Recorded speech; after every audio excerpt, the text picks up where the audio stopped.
संध्या के समय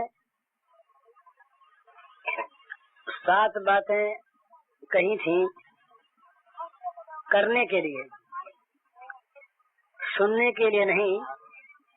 वो बातें आप लोगों को याद होंगी, उन्हें याद करना है और जहाँ तक बने जीवन में उनको स्वभाव बना लेना है। वो 7 बातें थी संक्षेप में। भगवान के लाख नाम रोज लेना, न हो सके तो कम से कम 21,600 नाम भगवान के रोज ले लेना।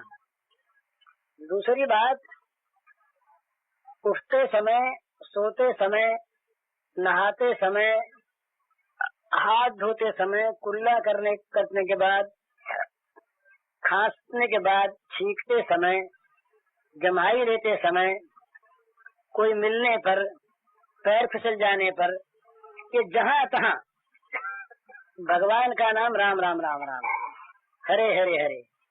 इस प्रकार भगवान का नाम निरंतर हर एक अवसर पर लेने की आदत डालना। इसमें बिना किसी जप की भावना के दिन भर में सैकड़ों बार भगवान का नाम अपने आप आ जाया करेगा। भगवान के नाम में एक बड़ी भारी शक्ति है जो बिना भाव के मनुष्य के पापों का नाश करती है। माने जैसे आग में बिना कोई जाने भी अगर हाथ रख दे, स्पर्श हो जाए तो हाथ जलता है ना, जानने की आवश्यकता नहीं है। इसी प्रकार से भगवान नाम में अपने आप ऐसी एक स्वरूप शक्ति है जो शक्ति स्पर्श होने पर जिह्वा से किसी के पाप का समूल नाश करती है। समूल माने पाप शेष बचता नहीं। अभी खेमानंद को पुकार रहा है इधर से कोई,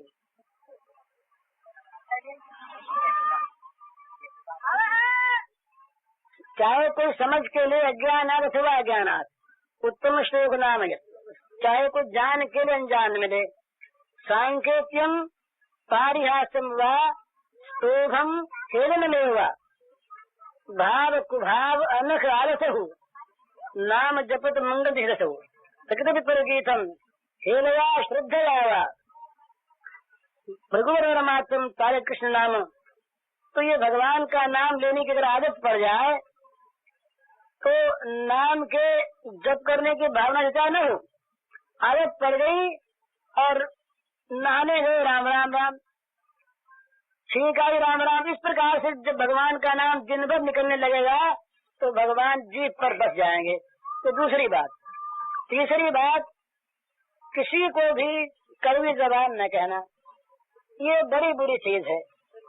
कहीं भी हमारे मुंह से कड़ी जबान निकल गई किसी के प्रति, वो शेर सी चुभ गई।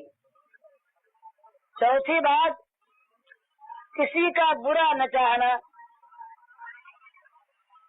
पांचवी बात, जानबूझकर किसी का कभी अहित न करना। और क्या था? छठी बात क्या थी?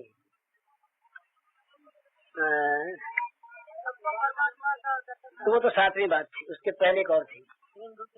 हाँ, ये बात थी कि जो असमर्थ हो, जो दीन हो, जैसे विधवा बहनें, अनाथ लोग, गरीब लोग, उन पर विशेष रूप से ख्याल रखना, उनका कहीं अपमान न हो जाए खास तौर पर। ये छठी बात।